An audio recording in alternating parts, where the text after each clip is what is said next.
নমস্কাৰ বন্ধুসকল, আপোনালোকে চাই আছে বিজেডি টেক। সো আজি আমি ভিডিঅ'টো আলোচনা কৰিম যে বাৰকোডসমূহ কি আৰু এই বাৰকোডসমূহে কেনেদৰে কাম কৰে। সো বলক ভিডিঅ'টো ষ্টাৰ্ট কৰোঁ।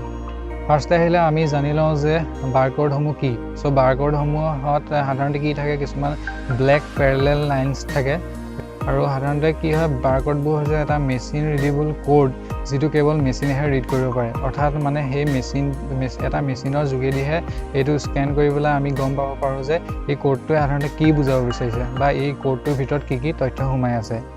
চাওক, যেতিয়া আপুনি এখন শ্বপিং মললৈ যায় তেতিয়া কিছুমান বস্তু কিনে আৰু সেই বস্তুবোৰ কিনি আনি চেলছমেনজনক দিয়ে যাতে এখন বিল প্ৰস্তুত কৰে। সো সেই চেলছমেনজনে এটা ডিভাইচৰ সহায়ত, যিটো ডিভাইচৰ নাম হৈছে যে বাৰকোড স্কেনাৰ, সেই বাৰকোড স্কেনাৰটোৰ সহায়ত আপোনাৰ যিবিলাক প্ৰডাক্ট, সেই প্ৰডাক্টবিলাকৰ বাৰকোডসমূহ স্কেন কৰে আৰু সেই স্কেন কৰাৰ পিছত এখন কম্পিউটাৰৰ যোগেদি এখন বিল প্ৰস্তুত কৰে আৰু আপোনাক দিয়ে। সো বলক এতিয়া চাওঁ এই প্ৰক্ৰিয়াটো কেনেদৰে চলে। যেতিয়া চেলছমেনজনে বাৰকোড স্কেনাৰটোৱে বাৰকোডটো স্কেন কৰে তেতিয়া সেই বাৰকোড স্কেনাৰটোৰ পৰা এডাল ষ্ট্ৰেইট ৰেড লাইট ওলাই যায় আৰু সেই ৰেড বিমটো গৈ পেলাই সেই বাৰকোড ব্লেক লাইন্সবিলাকত পৰে। বাৰকোডটোৰ ব্লেক লাইন্স এইকাৰণে দিয়া হয়, আপুনি যিমানেই নাচাওক কিয় সকলোবিলাক প্ৰডাক্টতে বাৰকোডবিলাকৰ যিবিলাক লাইন্স বা বাৰকোডসমূহ ব্লেক থাকে। সো কালাৰটো ব্লেক থাকে। ব্লেক থকাৰ কাৰণ হৈছে যে ব্লেক কালাৰটোৱে আমাৰ যিবিলাক লাইট হয় সেই লাইটটো সম্পূৰ্ণৰূপে এবজৰ্ব কৰিব পাৰে, অধিক পৰিমাণে এবজৰ্ব কৰিব পাৰে। সেইকাৰণে সেই ব্লেক কালাৰ ইউজ কৰা হয়। সো যেতিয়া সেই স্কেনাৰটোৰ পৰা যোনটো ৰেড লাইট যায়, সেই ৰেড লাইটবিলাক গৈ সেই ব্লেক পেৰেলেল লাইন্সবিলাকত পৰে আৰু সেই লাইন্সবিলাকে কি কৰে, ৰেড কালাৰটো এবজৰ্ব কৰে আৰু সেই স্কেনিং কৰাৰ পিছত কম্পিউটাৰত স্কেনাৰটোৱে এখন গ্ৰাফ উলিয়াই বা এখন গ্ৰাফ ডিজাইন কৰে।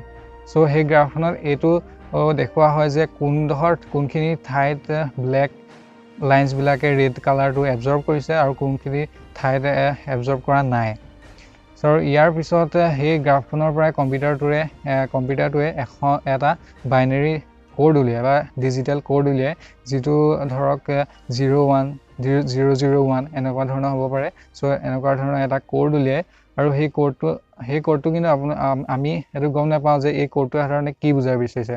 সো এই কোডটো আকৌ পুনৰ কনভাৰ্ট কৰে কম্পিউটাৰটোৱে কিছুমান হিউমেন লেংগুৱেজলৈ, অৰ্থাৎ যিবিলাক মানে হিউমেন অৰ্থাৎ মানুহে বুজি পায়, যিবিলাক মানুহৰ ভাষা, সেইবিলাকলৈ ট্ৰেন্সফৰ্ম কৰে। সেই ট্ৰেন্সফৰ্ম কৰাৰ পিছত কি হয়, আপুনি যিবিলাক প্ৰডাক্ট লৈছে সেই প্ৰডাক্টবোৰৰ নাম, তাৰপিছত প্ৰাইচ ডিটেইলছ আদি সকলোখিনি ওলাই যায় আৰু তাৰপিছতে প্ৰিণ্ট কৰি পেলাই এখন বিল প্ৰস্তুত কৰিব পাৰে। সো এইটোৱে আছিলে এটা প্ৰক্ৰিয়া, যিটো প্ৰক্ৰিয়াৰ যোগেদি বাৰকোডসমূহ স্কেন হয় আৰু স্কেন হোৱাৰ পিছত ইয়াৰ যিবিলাক জানিবলগীয়া তথ্য থাকে সেই তথ্যবিলাক আমি পাব পাৰোঁ। আৰু যিটো আপোনাৰ বাৰকোড স্কেনাৰৰ পৰা যিটো ৰেড ওলায় সেইটো হৈছে ইনফ্ৰাৰেড লাইট। আৰু সেই ইনফ্ৰাৰেড লাইটটো হৈছে এটা অধিক পৰিমাণে ৰিফ্লেকশ্যন কৰে, মানে সেইটো অধিক পৰিমাণে ৰিফ্লেকশ্যন হয় আৰু সেইকাৰণে ইয়াক ইউজ কৰা হয় যাতে মানে স্কেনিংটো ফাষ্ট হয়। সো এইখিনি আছিলে বাৰকোডৰ বিষয়ে ক'বলগীয়া। যদি ভিডিঅ'টো ভাল পালে লাইক কৰিব, শ্বেয়াৰ কৰিব, এণ্ড যদি মোৰ চেনেলটো নতুনকৈ আহিছে তেনেহ'লে ছাবস্ক্ৰাইব কৰি ল'ব। Thank U.